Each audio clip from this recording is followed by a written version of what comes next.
Olá, queridos, graça e paz. Pastor Rafael aqui do Ministério de Homens da Comunidade Cristã Recomeçar. Estamos aqui mais uma vez no podcast Restaure, que é um dos canais de comunicação aqui da nossa igreja, diretamente do Ministério de Homens. Estamos aqui constantemente compartilhando com vocês conteúdos relevantes para edificar o seu coração homem, você que é pai, você que é solteiro, você que é marido, você que é empreendedor, para você, homem que exerce qualquer tipo de influência, relevância, liderança através da sua vida.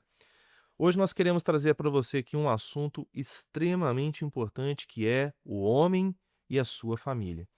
Sabe, nós como homens nós temos tantos desafios e de repente você tem o seu jeito, os seus métodos, os seus modos de você administrar aquilo que te foi confiado e tentando acertar, você pode acabar cometendo muitos erros.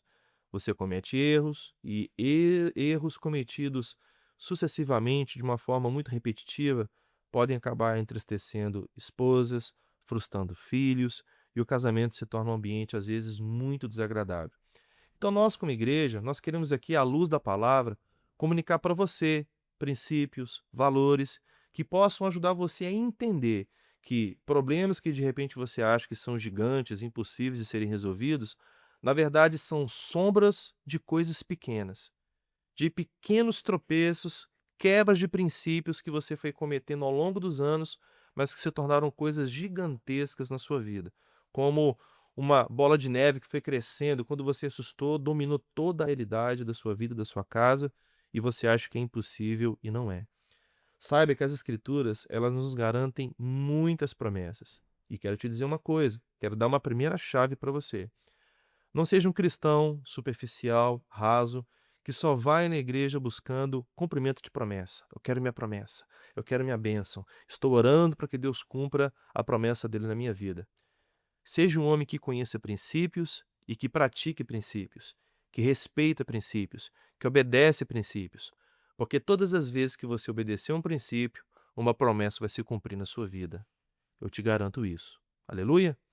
E para nos ajudar a comunicar isso para você com muita responsabilidade, com muita unção, com muita graça de Deus, eu trouxe um amigo de longa data, um homem assim que eu tive o privilégio de congregar com ele, com a esposa dele durante muitos anos. Tive o privilégio de participar nos primeiros passos da fé, de dar para ele o curso de noivos, de celebrar o casamento dele. Que louco, ele me deixou fazer o casamento dele. Foi a primeira cerimônia de casamento que eu fiz. Fiz o casamento dele. Iniciamos juntos um trabalho de discipulado. Muito do que eu sei de discipulado eu aprendi com ele. E eu tenho certeza que hoje ele pode falar muito ao nosso coração. Então, eu vou deixar que ele se apresente. Meu amigo Fernando, Graça e paz, Rafa. olhando para essa câmera aqui, ó. Uma honra estar aqui com você hoje, né? Assim, você é mais do que participante da minha vida, né? Você mentorou muitos dos anos, né? Que eu venho trilhando no Senhor. Então, para mim é um prazer estar aqui hoje com você.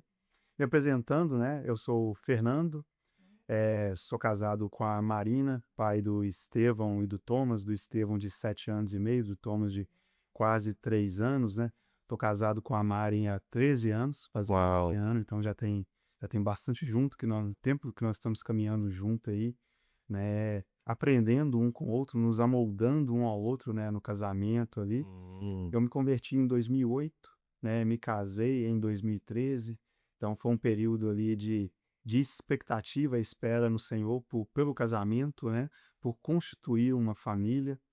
Hoje, ao longo desses 12 anos de casado, né, nós construímos uma família, nós construímos uma história, e nós estamos tentando progredir naquilo que Deus tem pra gente.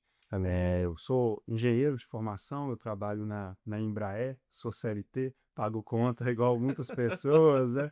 E ao mesmo tempo estou edificando a minha casa, a minha família, estou trabalhando e estou tentando servir na igreja da melhor forma, né, que o Senhor me permite. Amém. Eu estou na Igreja Bola de Neve desde final de 2021 ali, nós somos presbíteros na casa, e Aleluia. nós estamos servindo ali no Ministério de Família e no Ministério de Ensino.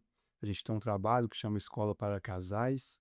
O nosso intuito é trazer algumas lições do que Deus derramou sobre nós, do que nós aprendemos com outros casais experimentados que nos auxiliaram na nossa jornada, para também tentar edificar famílias. né? Essa construção de compreender a importância da família é algo que tem ardido no nosso coração ao longo desses anos e tem sido muito importante. Amém, querido, amém. Sabe, assim, sem demagogia, né, falo pra você, falo pra Mari, sua esposa que tá aqui no estúdio gravando com a gente, né, acompanhando a gravação. Eu digo assim, sem demagogia, que Dani e eu, né, a gente aprendeu tanto com vocês, com a honra de vocês, com a postura de vocês e principalmente com a resposta que vocês dão ao Senhor, que vocês vêm dado ao Senhor, né. E a vida cristã ela é assim, né, a comunicação da palavra tem sido feita a todos, e o que nos leva a sermos referência para outros é a resposta que nós damos àquilo que nós acreditamos, né. E por caminhar com você eu tenho percebido a unção de Deus sobre a sua vida, esse dom de mestre que você tem, com essa leve passado pelo profético, né, esse dom profético que você tem, que eu admiro muito também, sua esposa também, uma profeta de Deus. Então, assim, me alegro muito, né, em ver o que que vocês estão se tornando, quem vocês se tornaram, o que vocês construíram até aqui. E desde quando a gente começou esse trabalho, eu falei: "Gente, eu tenho que trazer o Fernando e a Marina aqui, para eles poderem falar o coração da gente", né. Mas amém. Então, assim, hoje você é presbítero na Bola de Neve, né? Isso. Glória a Deus. E como é que tem sido essa experiência de trabalhar com famílias nesse tempo? Tem sido algo desafiador, algo simples? Fala como é que tem sido sua experiência aí. Tem sido extremamente desafiador, né? E é um trabalho que começou antes, né, a gente congregava na Igreja Batista de Contagem, Uhum. uns 2, 3 anos antes da gente Deus direcionar a gente para o Ministério Bola de Neve, a gente já começou ali junto com o pastor Cleito, com a pastora Alana, na época que coordenava o Ministério de Família, aí Sim. começou a escola para casais. Foi algo que eu falo assim, não é algo que eu fui procurando, foi algo que Deus foi me puxando para eu, Hum, né. Até então eu entendia que eu, trabalho com ensino, Deus tem derramado graça nessa área, eu sim. imaginava trabalhando de uma forma convencional no ministério da palavra, no ensino, podendo ensinar e aprender com as pessoas.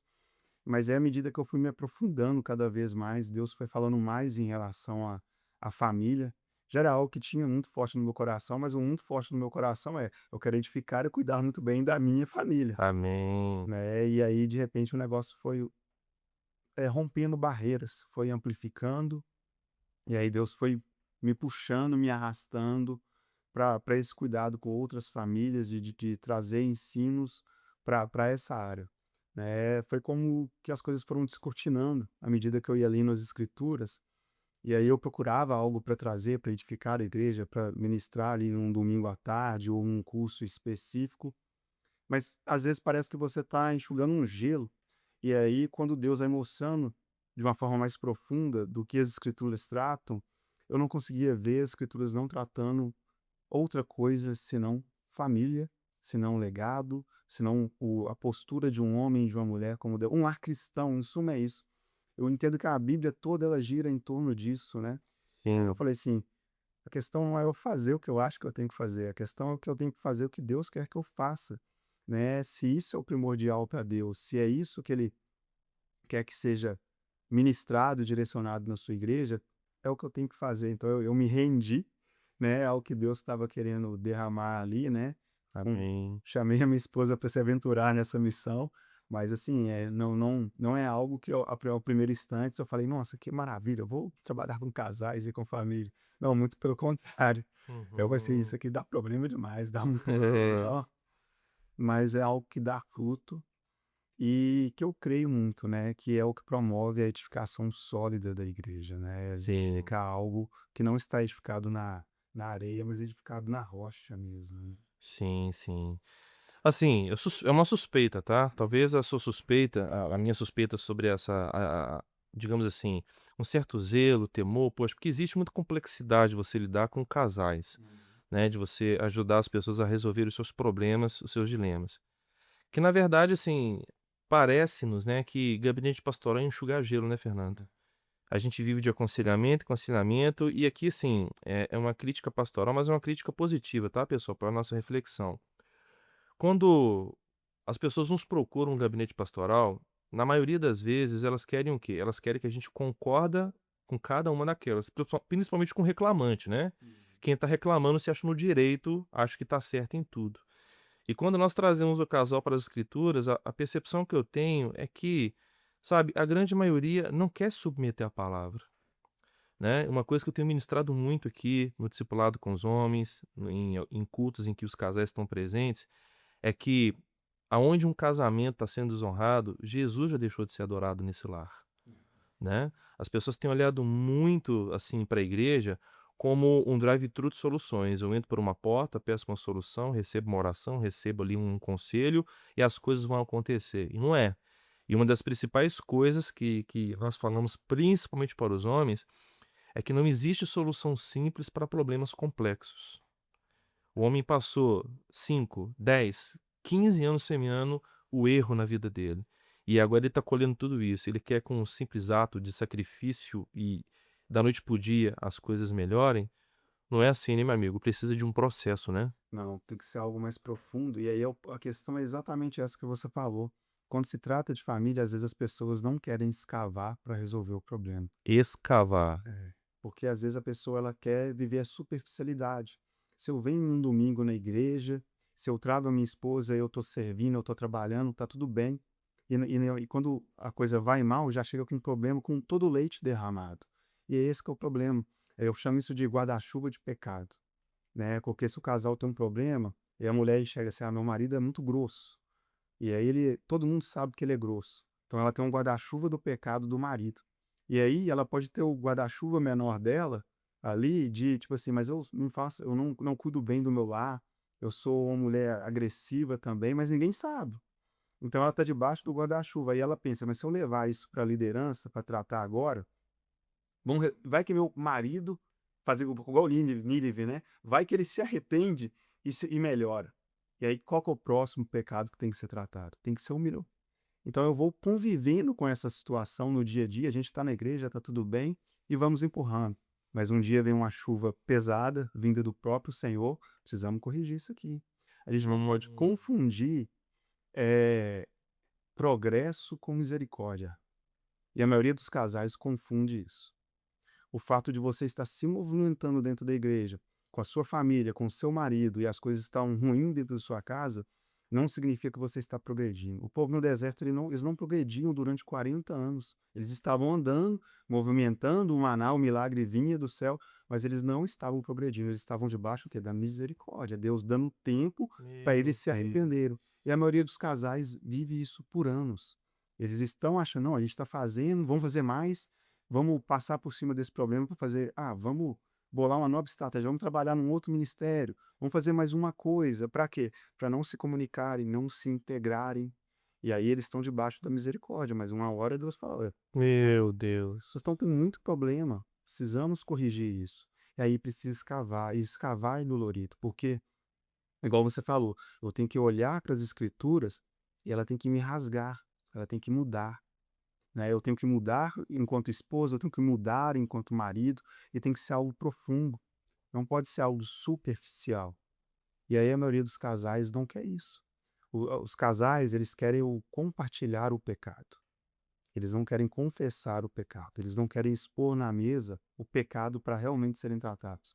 Você pode ver muitas vezes a mulher, o homem, eles têm um problema, quando você fica sabendo, quando o pastor ou um líder fica sabendo, várias outras pessoas já sabem. Por quê? Eles queriam compartilhar o pecado com outras pessoas que têm o mesmo pecado que eles. Isso traz a sensação de refrigério, tá tudo bem. Fulano também tá assim, ciclano também tá assim. Sei. Então, assim, é uma postura diferente do que a Bíblia ensina.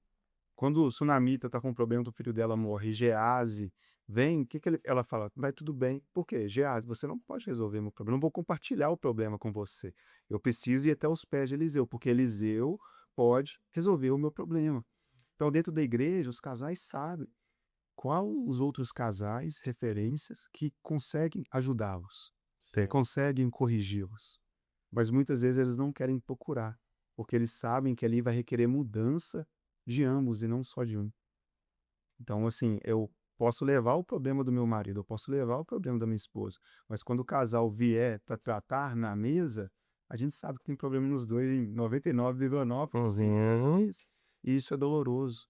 E aí as pessoas não querem se submeter a isso, elas querem empurrar, empurrar, com a sensação de eu estou fazendo algo dentro dos ministérios funcionais, mas eu não estou vivendo a experiência do que poderia estar acontecendo no meu lar. Sim. E a gente tem que entender que o que você faz na igreja nunca vai acontecer da igreja para sua casa. A sua vida com Deus, ela começa na sua casa, no seu lar, até que o que você está vivendo na sua casa se torne tão poderoso que ele rompa as barreiras das portas e janelas e comece a frutificar na igreja. É um processo natural, deveria ser natural assim, né? Primeiro eu começo em Jerusalém, depois vou para Samaria, depois aos confins da terra. Mas a gente quer fazer o percurso contrário. Por quê? Por causa de uma doutrina de estética que hoje permeia a igreja. Entendi. Muitos casais preferem viver a estética do Uau. que viver o profundo.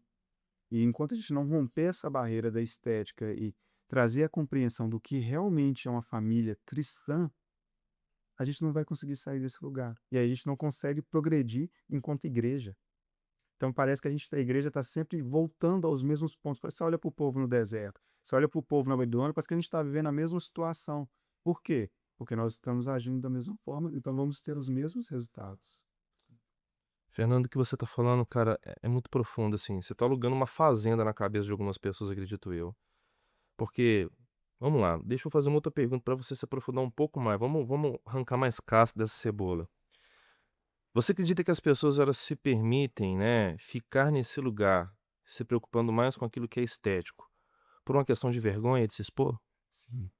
E eu acho que quanto mais as pessoas vão se envolvendo ministerialmente, elas têm um esforço maior de manter essa posição perante a igreja.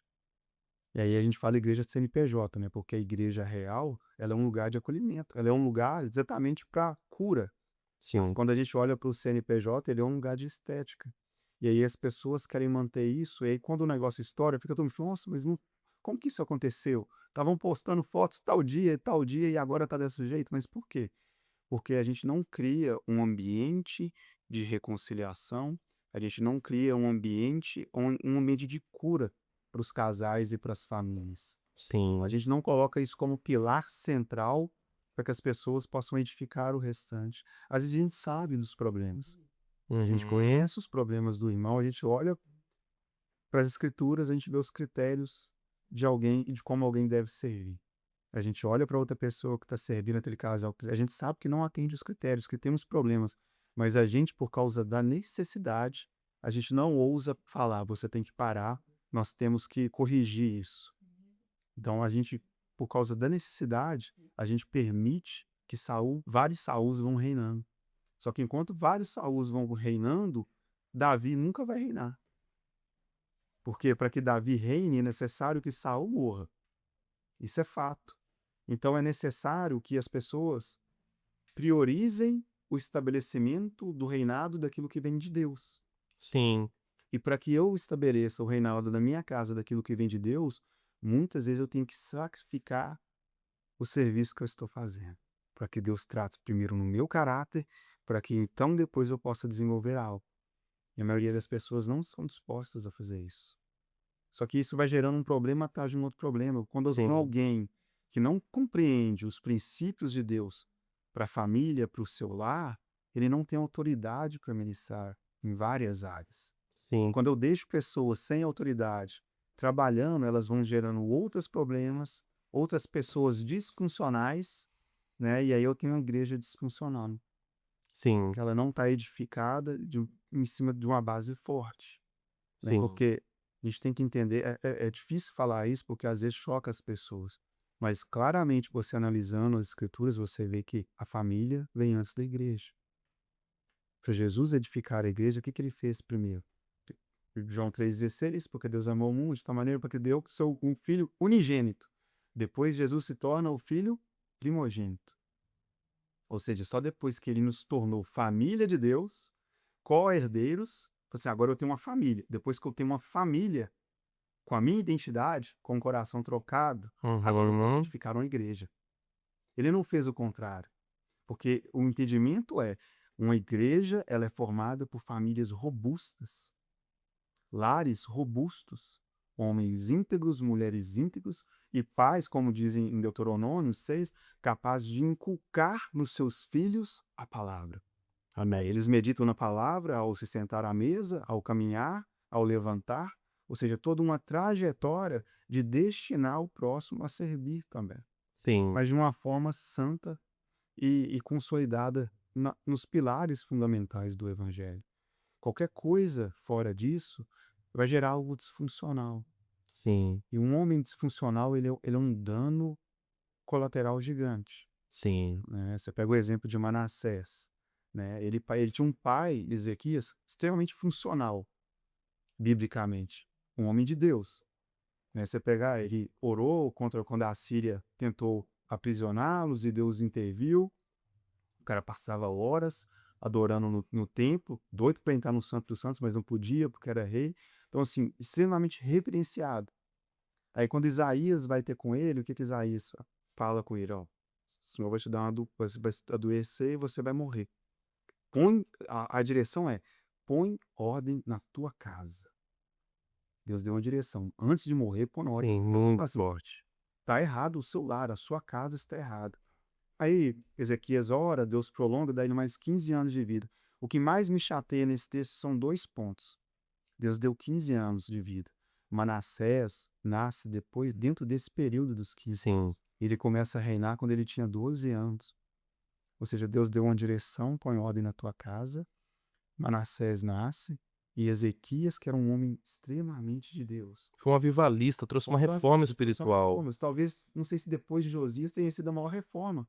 Ele limpou os altos, purificou. A Bíblia fala, ele restaurou a verdadeira adoração ali, né? Sim, Mas o que acontece? Ele não cuida da sua casa. E quem, depois de tudo que ele edificou, o que que Manassés faz logo em seguida? Manassés destrói tudo. E a Bíblia deixa claro, para ofender o Deus dos seus pais. Manassés tinha uma orfandade mesmo tendo um pai presente.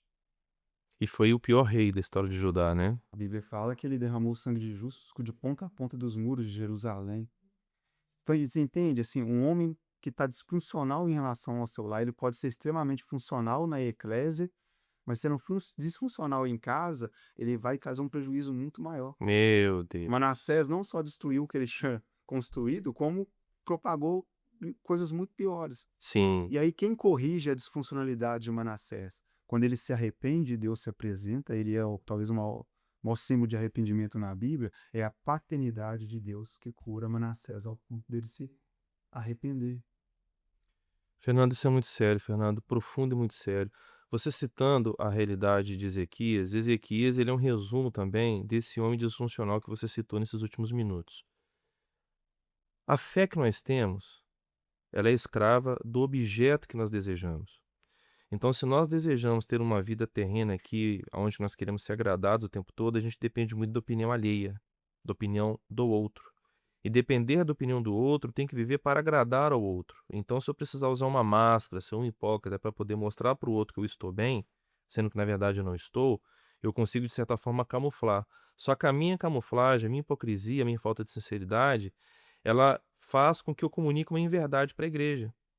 E o que despedaça o jugo não é a minha performance, é a minha unção, Exatamente.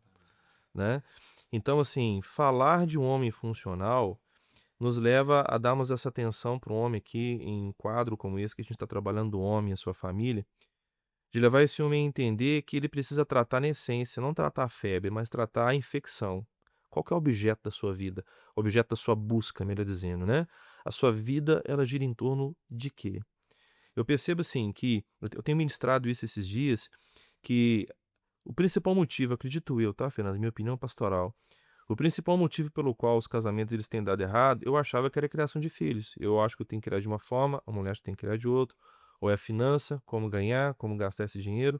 Mas eu tenho percebido que a principal razão pelo qual os casais estão vivendo seus piores momentos, ou o casamento está se dissolvendo, é porque ambos estão indo para caminhos distintos. O marido tem um projeto de vida, a esposa tem outro projeto. Ou o marido não sabe o que quer da vida, a esposa sabe o que quer, mas o marido não se compromete a de fato os dois terem uma só visão, uma só carne, amadurecerem juntos isso. Então essa disfuncionalidade, ela vai o quê? Ela vai se tornando um padrão, aonde que nós, instintivamente, a gente tem uma certa preguiça de querer mudanças, né? Então, se eu chego num ambiente aonde que, digamos assim, culturalmente é um ambiente espiritual, é uma igreja, e eu chego e tá todo mundo funcionando por performance, tá todo mundo funcionando e não fluindo, Tá todo mundo mostrando bravatas, tá todo mundo mostrando títulos, mas não tem ninguém que sincero mostrando vulnerabilidade, expondo: "Cara, eu estou no púlpito, mas eu sou homem falho. Eu estou passando por tal e tal processo e Deus tem restaurado a minha casa". Aqui nessa casa, aqui na comunidade Cristã Recomeçar, nós temos visto isso muito acontecer na vida de muitas pessoas, passando por esse processo de desconstrução e construção. Homens e mulheres que não têm dificuldade de colocar na mesa a sua limitação, a sua dificuldade, e nesse processo de restauração, respostas espirituais estão sendo comunicadas. Realidades espirituais que nós não estávamos vivendo, nós estamos experimentando, porque Deus tem usado dos seus princípios, dos seus valores, comunicando através da vida desses homens e mulheres falhos, entende? Então, assim, aí eu já entro aqui, não era uma pergunta que estava na pauta, mas eu vou colocá-la aqui porque ela é muito importante, que é sobre o preço que a gente paga, Fernando, para permanecer nesse lugar de sinceridade, de santificação, de dedicação e de serviço ao corpo de Cristo. Você e Marina, vocês têm, assim, a noção do preço que vocês pagam para se manter nesse lugar de sacrifício, para serem referência para outros casais? Fala um pouco sobre isso. É um preço alto, né? É um preço de vida mesmo, né? É igual o Paulo fala, né? Para que em vós opere a vida, é necessário que em nós opere a morte. Então, assim, é um tempo de renúncia constante para poder olhar para as escrituras, igual você comentou, e falar assim: eu preciso fazer isso para minha vida. A nossa leitura da Bíblia, ela tem que ser como um manual mesmo, tipo assim, beabá. Ah, tem que apertar esse parafuso desse jeito, virar o braço. Mas a gente às vezes traz os nossos pressupostos e tenta interpretar a escritura do jeito que é conveniente pra gente. E não Uhum. é. A Bíblia, Pedro fala: ó, maridos, vivei a vida comum do lar. Então ele tá falando: Fernando, você tem que entrar dentro da sua casa, entender que é para você viver essa rotina. Sim. É a rotina da Mari, é a rotina do Estevão, é a rotina do Thomas, e desfrutar disso. Paulo fala: o solteiro se dedique ao serviço, mas aos casados, né, olhe para a sua família, para o seu. Então a Bíblia já direciona as prioridades. Não adianta eu tentar lutar contra isso. Então, hoje eu e a Mari, qual que é a maior dificuldade que a gente tem como casal? Né? A maior luta que a gente enfrenta é o devocional diário, só nós dois. Então, assim, se eu falar assim: hoje eu vou chegar e fazer o meu devocional individual, eu não enfrento barreiras. Eu vou dobrar o meu joelho, vou ali, vou estudar, vou me aplicar a palavra. Isso já flui muito bem na minha vida. E aí, quando, para a gente conseguir manter uma rotina diária, a gente faz um livro com devocional para casais, é uma prática que a gente mantém, porque o livro vai trazer tópicos ali diários que talvez a gente não conversaria. Mas aí o livro traz um tópico, joga na nossa cara e nós temos que desconversar sobre aquele tópico que não estava na nossa agenda, estava guardadinho, não vamos tocar nisso, então a gente vai se lixar ali, Lançando luz sobre um ponto cego que vocês um estavam ponto tendo. cego. E aí a gente lê aquela lição do devocional para casais, a gente conversa, a gente ora junto, e a gente tem que trazer aquilo à nossa realidade. E aí, Sim. para manter essa rotina, é onde a gente enfrenta o maior número de dificuldade. É dificuldade de tempo, é dificuldade de saúde. Um não tá bem, não tá mal. A gente emplaca alguns dias e de repente um adoece, aí muda a nossa rotina. O que que a gente percebeu? Se é nesse ponto que a gente está com a maior dificuldade, esse é o ponto mais importante. Porque as coisas fáceis, se eu não estou enfrentando barreiras, elas estão estabelecidas. Agora, se a gente está edificando algo para casais e a gente crê que isso é o fundamental para a vida da igreja, é onde nós devemos nos aplicar mais. Lógico, a gente tem problema como qualquer outro casal, ó, Sim. né? A gente não é nada especial, a gente não, né? A gente enfrenta os mesmos problemas, a gente enfrenta os mesmos conflitos, temperamentos muito diferentes, criações diferentes, culturas diferentes, né? Eu sou mineiro, a Mari não é mineira, então assim, vários vários pontos que a gente poderia deixar a gravar, mas nós escolhemos convergir. E aí, quando a gente escolhe renunciar, a gente já teve várias situações no casamento, que a gente teve, no início do casamento, a gente tinha discussões, eu achava que estava certo, ela achava que estava certo, a gente não chegava no consenso. Aí a gente ia orar, dobrava o joelho junto, e aí de repente o Espírito Santo vinha sobre nós, e aí nem ela estava certa, nem eu estava certo. Tava todo mundo errado e o Espírito Santo estava certo. Mas a gente escolheu, falou: a gente tem que orar sobre isso. Vocês também têm acesso de comunhão, eu achava que vocês eram perfeitos, gente. Vocês não são Não, perfeitos, não. eu tive, ó, muito do que dei da escola para casais é da experiência que nós vivemos como casal. Rapaz, isso. E chegar nesse ponto, por favor, fale mais. Nós Continua. tivemos um primeiro ano de casamento punk, pesado, assim, sabe, parecia eu tive uma experiência que quando ele casou, eu tinha as minhas experiências com Deus, meus devocional, fazia meus devocionais sozinhos, e aí eu entrei para o casamento, eu tinha o mesmo comportamento.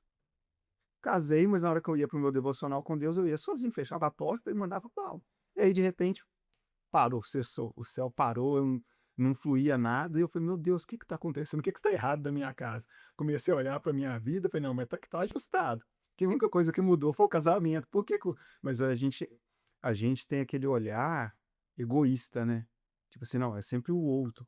E aí eu estava ele deu uma carona para um pastor amigo meu uma vez, e aí ele, do nada, ele soltou assim, a mesma coisa que estava no meu coração: "Ó, quando eu casei, primeiro ano, parecia que tinha um céu de bronze sobre a minha vida".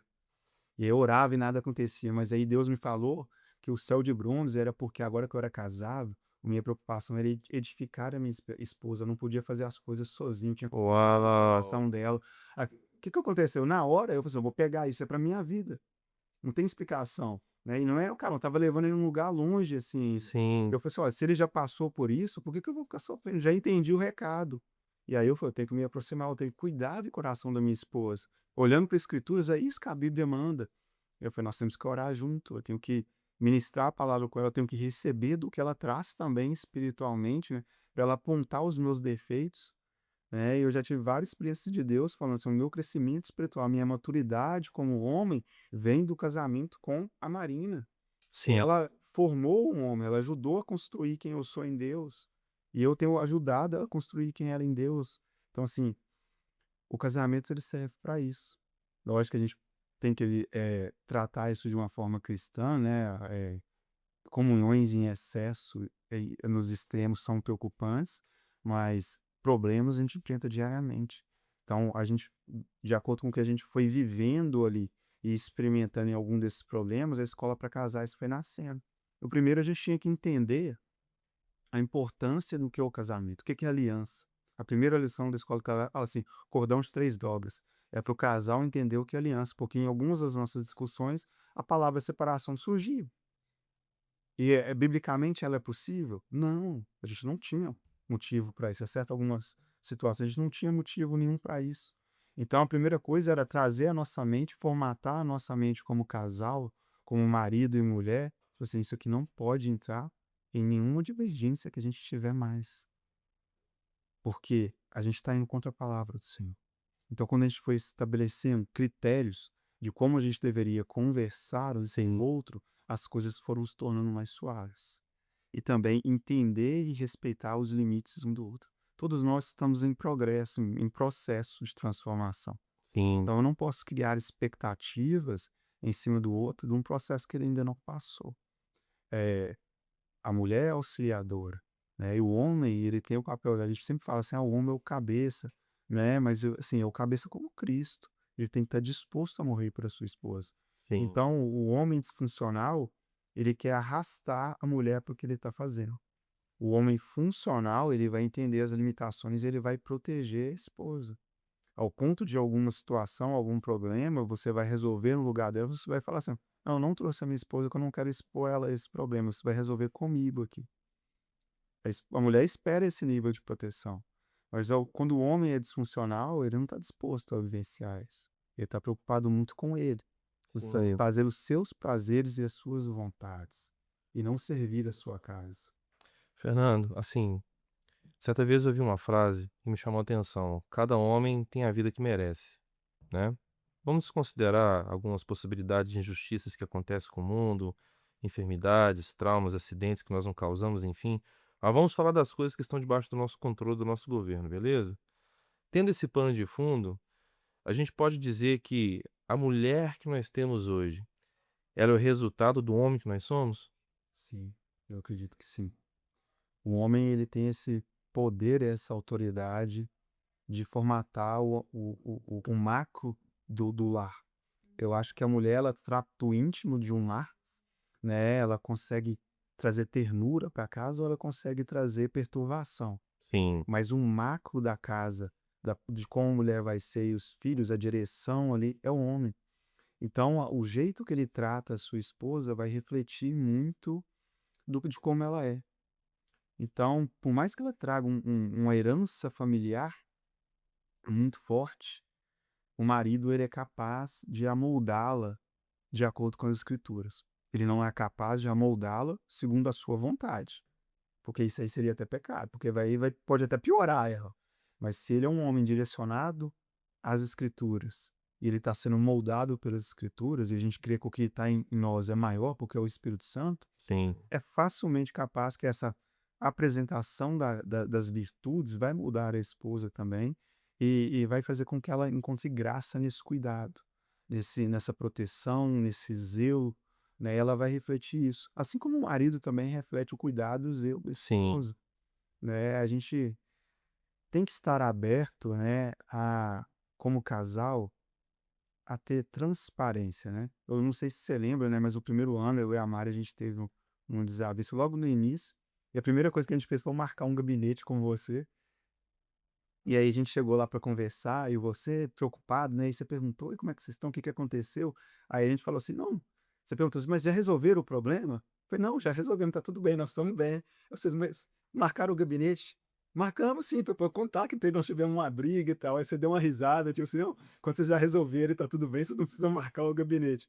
Mas é porque a gente tinha essa expectativa desde o início de nós não precisamos tropeçar se nós temos ao nosso redor pessoas que já são experimentadas e podem nos auxiliar. Então, assim, Uhum. é sair da estética e, tipo assim, eu preciso ser moldado interiormente, eu preciso que algo seja genuíno aqui dentro do meu casamento. Será que os homens e mulheres, Fernando, eles estão perdendo a consciência de si, a consciência do seu ser? Elas estão vivendo mais de acordo com aquilo que é o outro e não têm consciência de si, a partir de si, de quem são, elas se manifestam e se doam pelo outro? Eu acredito que sim. Eu acho que hoje a gente vive uma performance no mundo que vai contrário ao papel do homem e da mulher bíblicos. E a gente tem inversão de valores, né? Quando os dois acham que eles são equivalentes e vão disputar papéis, eles entram em conflito e dão cataclismo. Sim. A gente tem que entender que eles são complementares. O homem tem um papel bíblico muito bem definido, Uhum. e o principal papel do homem é ser zeloso com a sua casa, com a sua esposa e com os seus filhos, né? É de ser um bom marido. E o principal papel de uma mulher é ela ser auxiliadora nessa missão. Quando qualquer um dos dois sai desse papel, a gente tem algo que há uma corrupção dentro daquele lar. E a gente tem isso muito dentro de lar cristão. O marido é cristão, a mulher é cristão, mas eles não trazem um Cristo para dentro do lar. Eles são cristãos fora dali, mas dentro do lar eles não são, porque cada um está puxando para um lado. E Sim. aí eles se afastam de Jesus. E se não tem Jesus no casamento, não tem casamento. É o cordão de três dobras. Só que Jesus, ele não muda. Ele está ali segurando o cordão. Quem muda e se afasta somos nós. Só que a gente não pode fazer igual José e Maria, que esqueceram Jesus ali, perceberam depois de um dia, porque achavam que Jesus estava por perto. Jesus, ele não pode achar que Jesus está por perto no nosso coração, no nosso casamento. Nós temos que ter certeza que ele está visível no nosso casamento. Achar que ali não está tudo bem, a gente está resolvendo mais ou menos, não. Jesus tem que estar atuante constantemente no meu caráter, no caráter da minha esposa, no papel do homem e Sim. da mulher bem definidos, para que então um casamento, um lar cristão aflore. Qualquer coisa fora disso vai gerar perturbação. Se o homem não segue o mandamento de cuidar primeiro do lar e ele vai para o serviço da igreja, ele negligenciou uma ordenança bíblica Sim. disfuncional, corrupção. Sim. Se a mulher olha para a mulher de Provérbios e ela não ao menos tenta se espelhar no que está ali, vai gerar o quê? Disfunção e corrupção. Você pega a mulher de Provérbios, você lê ali, quase todas as coisas que ela faz são comuns a todas as mulheres da época. Aquilo já era comum, as mulheres elas trabalhavam muito, elas cuidavam do lar, elas gerenciavam a família. Qual que é a grande diferencial da mulher de Provérbios? Que a Bíblia fala, ela tinha doçura no falar. E aí, à noite também, ela estava o quê? Na expectativa de receber o seu amado. Com a chama acesa, né? Chama acesa. Ou seja, então ali está pegando dois pontos: o tratamento, ou seja, o respeito, A gente sabe, já viu pesquisas que falam que o homem prefere ser respeitado do que amado. Isso a gente Sim, fala isso sobre casais. O homem ele valoriza muito mais ser respeitado pela sua esposa do que ser amado. Então ali está falando doçura no falar da forma como ela trata, respeita o seu marido. Ela não é uma mulher rixosa, senão era melhor morar na ilha do telhado. E o outro ponto é a vida sexual. Na escola para casar, a gente tem uma lição que é a vida sexual. A gente tem lição de finanças, que é um workshop. A de finanças, a galera vai, sim, todo mundo na expectativa de que a gente vai falar de prosperidade, trazer cartas mágicas. certo. Quando a lição começa a tratar sobre os desperdícios e organização e de quanto o casal tem que estar unido ali, unha a unha, para definir essa questão da finança, você vai ver no semblante desilusão nas pessoas. Aquelas que viram uma fórmula mágica. Mas quando todo mundo tem que colocar o post-it, o homem põe um sonho dele, a mulher põe um sonho dela, e aí eles têm que priorizar e tirar algum desses sonhos individuais para priorizar o sonho da família, cara, eu já vi casais assim que esquentavam um falando com o outro porque o cara ele queria ter miniatura de caminhãozinho e ele não estava disposto a abrir mão para algo que era mais importante para a família. Você entende? O semblante ele fechou, ele trouxe aquele sonho de criança e ele não amadureceu e entendeu que ele era um homem. Cara, isso é muito complexo, cara. Quantos homens e mulheres estão tentando trazer para dentro do casamento a necessidade de suprir uma coisa que é uma carência socioafetiva e da infância e da adolescência, né, Fernando? E aí, quando ele tem um poder aquisitivo melhor, e ali é para servir a família dele, ele não quer, ele se recusa. Ele acha que aquilo é pro bem-estar dele, é o meu dinheiro. Meu Quando Deus. você fala que não existe de casal ter dinheiros separados, que é tudo um só, e aí os caras, não, pô, minha esposa não trabalha, só eu que trabalho, eu falo, tá, mas Davi foi pra guerra, alguns homens ficaram cuidando dos mantimentos, quando ele voltou, os homens que foram para ele com a guerra não queriam dividir. Davi falou, não, esses homens ficaram, eles são dignos de receber o despojo também. A gente aplica o mesmo conceito. Quando você, Rafa, sai para trabalhar e você volta e encontra um lar em paz, em tranquilidade, isso é fruto do trabalho da Dani dentro da sua casa. Oh, Você não fica no seu trabalho preocupado, oh, minha casa está pegando fogo, minha mulher está batendo nos meninos. Você não preocupa com isso, porque é fruto do trabalho. Você só produz fora bem porque ela está produzindo bem dentro do lar. Então, é dela. Você só teve o trabalho de buscar, mas é igualmente assim, ela tem todo o direito naquele dinheiro. É importante que os dois sentem e pensem o que que é melhor para nossa família. E aí tem que abrir mão do egoísmo. você não prega isso de púlpito com a igreja cheia, não. Se você pregar, você sabe que você arruma tumulto no meio da igreja, né? Às vezes geram os tumultos. Às vezes geram os tumultos, As irmãs vão jogar a cadeira pro alto. Glória a Deus! Fala a Deus! Fala a Deus! mas isso gera muito conflito mesmo, assim, porque as Sim. pessoas têm dificuldade. Você vê casos, a mulher não sabe quanto o marido ganha. A mulher que trabalha, às vezes, ela tem uma conta secreta, que o marido é desequilibrado. Ou seja, por quê? Então, essas pequenas coisas, as pessoas acham, meu casamento está dando certo. Mas se você não corrigir na base, você traz todos esses problemas para dentro da igreja. Você é um saúde disfuncional tentando fazer sacrifícios e não obedecer o que a palavra diz. Uhum. E aí, quando a gente vai para a aula de vida sexual, por exemplo, aí vai pouquíssima gente. Por quê? Porque é uma área, a gente não expõe ninguém, a aula é no secreto, só o casal, mas as pessoas elas não querem nem ouvir o que é certo, porque aquilo vai ter que gerar mudança. Porque se ele tem um problema e a mulher escuta, na hora que chegar em casa, pessoal, nós temos que resolver aquilo. Você viu lá que não é daquele jeito? E aí eles não querem. Por quê? Então eu prefiro não viver a plenitude de Deus no casamento, eu prefiro não viver um livro de cantares no meu casamento Do que se expor. do que se expor. Mas é expor de um para o outro, é se expor à palavra. Porque ali é uma aula bem reservada, cada um conversa só entre si. Mas mesmo assim, as pessoas elas não querem se expor à palavra de Deus. E uma pessoa que não quer se expor à palavra de Deus, ela não está disposta à mudança. E aí ela vai conduzir anos e anos o casamento daquele jeito. E aí, quando ela tiver com um casamento disfuncional, os filhos disfuncionais, aí ela traz a boa pronta para ser resolvida da igreja.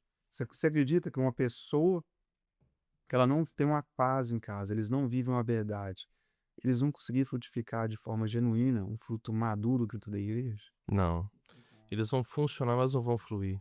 A parábola da dracma perdida nos fala isso, né? Quando se lança luz no ambiente que estava escuro, a primeira coisa que a gente tem que fazer é o quê? É organizar o que está fora de ordem para encontrar a dracma, né? O pastor Ronaldo ele tem nos falado nesse tempo, né? Em alguns momentos de mesa, de desenvolvimento com os pastores, ele tem falado que Muitos de nós não queremos de fato, que a luz seja lançada, porque não há uma disposição de pegar a vassoura e varrer, entende? Então, parece-me, se eu estiver equivocado com a leitura que eu estou tendo, por favor, pode falar, fica à vontade, é que existe essa indisposição de colocar a casa em ordem, essa indisposição de trabalhar e de varrer. É como se as pessoas tivessem perdido, é um senso que eu estou no meu coração esses dias, sabe, Fernando? É um senso de que os homens e mulheres eles têm perdido a nobreza que existe dentro do lar, o sentimento de significância que existe dentro de casa, né. Mas é isso mesmo. Eu acho que é uma coisa que já vem de gerações e gerações, porque a gente às vezes muitos dos casais hoje são filhos de pais funcionais que manteram a estética durante anos, então eles aquele modelo tá muito bem fixado, dá para levar desse jeito, mas não é para levar desse jeito. Jesus, ele trouxe graça para a gente viver do jeito que ele quer, tá no formato de família que ele derramou. Então, a gente não tem que tentar tomar atalhos. A gente não tem que tentar arrumar H na nossa vida. A gente não tem que gerar filhos que não são filhos da promessa. A Sim, gente tem que acreditar naquilo que Deus tem genuinamente para nós. E Deus tem um lar sólido, e um marido transformado, e uma mulher transformada para gerar filhos transformados. Mas isso passa por vários processos. É, o marido ele tem que estar disposto ao ponto de, quando eu falo, a Bíblia fala, né, no deitar, refletir na palavra, é você sondar ali o coração da sua esposa. O marido está disposto a perguntar: você está bem? O que está acontecendo? Quando ela tiver com os temperamentos meio aflorados, você chegar, dar um beijo, fala: "O que está acontecendo? Deixa eu dar um cheiro aqui", e ela fica, né, mais nervosa, mas é isso, eu quero quebrar essa casca, eu quero quebrar essa postura, eu não vou permitir amém. que isso entre no da minha casa, mas isso demanda o quê? Demanda disposição e energia. De pegar a vassoura e varrer. E varrer. Todo Degrau. mundo quer ter filhos que conheçam a palavra, que venham para a igreja, mas quando eles são pequenos, você está disposto, antes de pôr para dormir, ler a palavra com eles ali todos os dias, sabe? E às vezes quando ele tem a leitura lenta, você está lá ouvindo, ouvindo e ensinando a ele, mas é aquilo que vai gerar paixão. Você está disposto a explicar para ele ali à tarde, da noite, o que que aquele versículo quer dizer, sabe? Então, assim, os homens não estão dispostos. Aí depois, quando o filho está grande, aí é conveniente. Agora eu quero que ele caminhe comigo. Mas não é nessa altura, o processo começou lá atrás. Sim, pequenas negligências que trouxeram a desavença de hoje, né. É, e às vezes a gente tem uma vivência de achar que aquilo lá na igreja primitiva, no passado, os homens eles não cuidavam dos filhos. Mentira, que a gente não está lendo as escrituras direito. Porque quando você vê que Abraão deu um banquete quando Sara desmamou Isaac, é o quê? Tô celebrando que agora o menino não precisa ficar agarrado com a mãe mais. Hum, Porque quando ele está amamentando, de 2 em 2 horas, no máximo que eu consigo andar com o menino é 2 horas, tem que voltar para ele amamentar. Então, culturalmente, significa que ele está crescendo, desenvolvendo, mas Abraão também está celebrando, agora ele pode ficar mais tempo comigo. Quando Abraão vai levar Isaac para o sacrifício, o que que o menino fala com ele? O que que Isaac fala? Nós temos a lenha, nós temos isso, mas cadê o cordeiro? Cadê o que vai ser sacrificado? Isso nos mostra o quê? Ele já estava acostumado a ir ao sacrifício com Abraão, ele já conhecia o procedimento. Ele falou assim: opa, tem alguma coisa que está faltando. Ou seja, Abraão já levava ele para o lugar de adoração. já ouvia sacrificando. Quando nasceu o meu primeiro filho, o Estevão, e aí foi aquela confusão de primeiro filho, né, noite mal dormida e tudo. E aí eu lembro que eu estava no computador com ele no braço, assim, balançando, ele tendo que fazer algo do trabalho, tudo ao mesmo tempo. E eu lembro que eu não estava conseguindo ter devocional, as minhas leituras bíblicas estavam atrasadas e eu me cobrando, né, por causa daquilo, porque era uma rotina totalmente nova. E aí eu suspirei com saudade do Espírito Santo. Eu falei assim: "Nossa Deus, que saudade daqueles momentos de paz e tranquilidade que eu entrava com o secreto, e aí de repente o quarto encheu da glória, assim, e a presença veio, e eu larguei o computador e eu fiquei com o Estevão no braço e a presença vindo e eu chorando da presença ali. O Espírito Santo falou algo muito forte comigo, assim: o primeiro lugar que ele tem que ter experiências com a presença de Deus tem que ser nos seus braços. Então aquilo mudou minha mentalidade, eu tô totalmente errado, agora eu tenho um filho, não é colocar as coisas em ordem para eu atrair a presença do jeito que eu fazia antes, não. Agora eu tenho que faz parte do meu processo de adoração a Deus estar com meus filhos no braço, Sim, para que ele cresça nesse ambiente. Não é depois, quando ele tiver mais velho, eu falo assim: "Agora que você tem 18 anos, eu quero que você venha conhecer as", não, ele tem que ser mais íntimo, né. Uma oração que eu sempre tinha quando a Mari estava grávida era assim: "Que os meus filhos amem a Jesus 1000 vezes, infinitas vezes mais do que eu", Amém. para que eles não tenham as minhas limitações. Então hoje eu busco discipulá-los e ensiná-los para que eles sejam homens muito melhores do que eu fui. Porque nas minhas disfunções eles não sejam. Então hoje, quando eu vejo o Estevão falando com a gente que ele quer casar cedo e que ele quer ter 5 filhos, né, eu acho o máximo, eu fico muito feliz, assim, porque se ele tivesse um lar problemático, vocês que têm de casamento é ruim. Tudo bem que depois a gente, ó, 5, você tem que medir, tem Jesus também ensina que antes de edificar uma obra, você tem que medir se você vai dar conta Faz as contas fazer primeiro, as meu contas. filho. Mas hoje não é o momento de eu cessar o sonho dele, é de dar liberdade. Amém. Porque para que ele conheça um Deus, ele tem uma fé muito maior do que a minha. Glória a Deus. Então esse é o ponto, assim, da gente Glória a Deus. realmente galgar o que as escrituras dizem, renunciar Amém. mesmo, sabe. A gente não vai conseguir construir algo sólido em Deus se a gente não renunciar.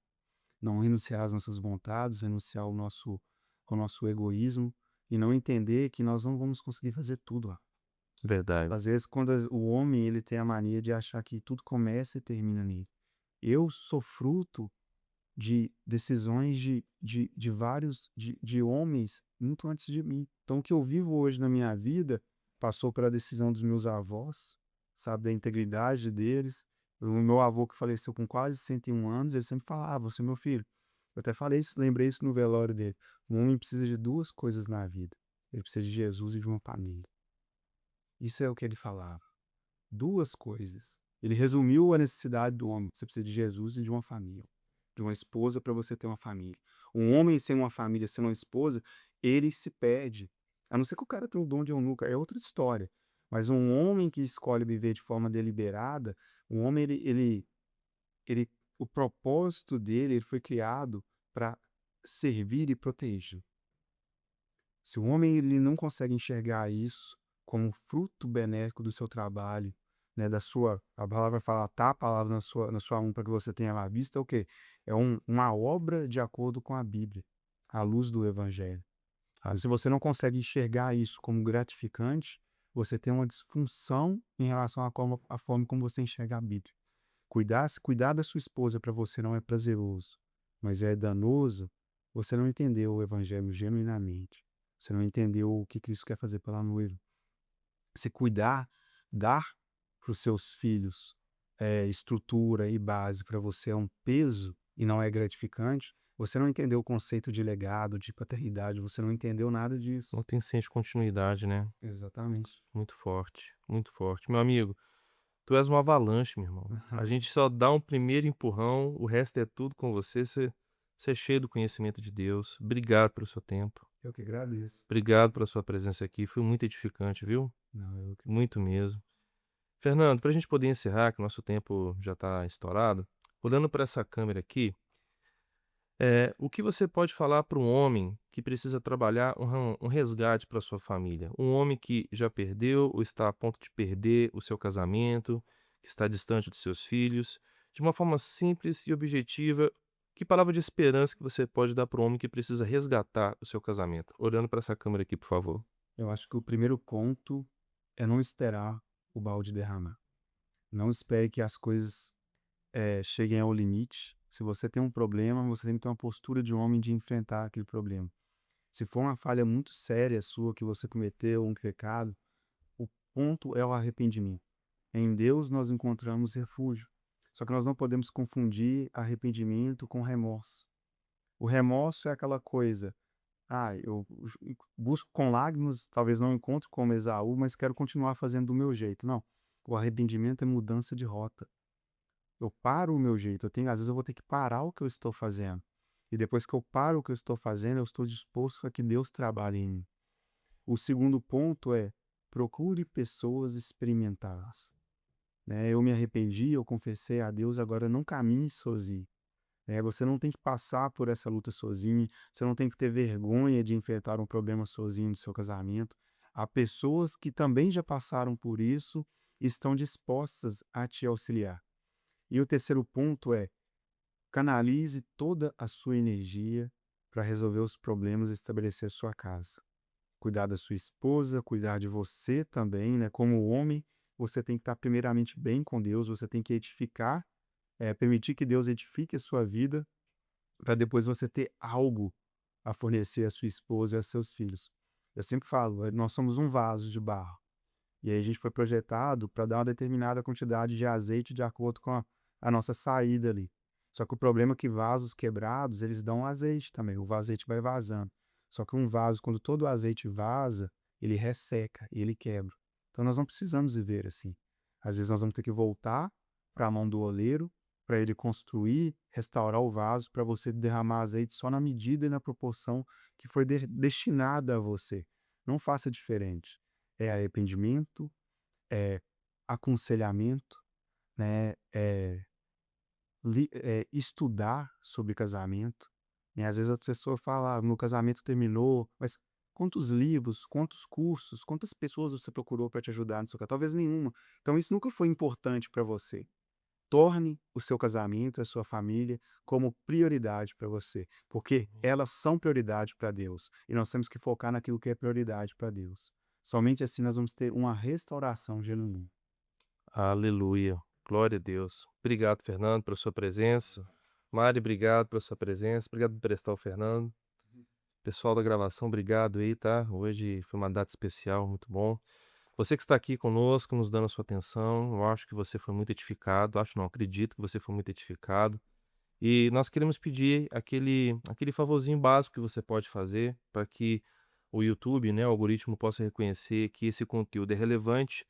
Curta, comente, lance dê suas perguntas, ok? E compartilhe com as pessoas que você acredita que precisam ouvir um compartilhamento como esse. Esse homem é uma avalanche. A gente só dá um empurrão, o resto a gente deixa descer por ladeira abaixo.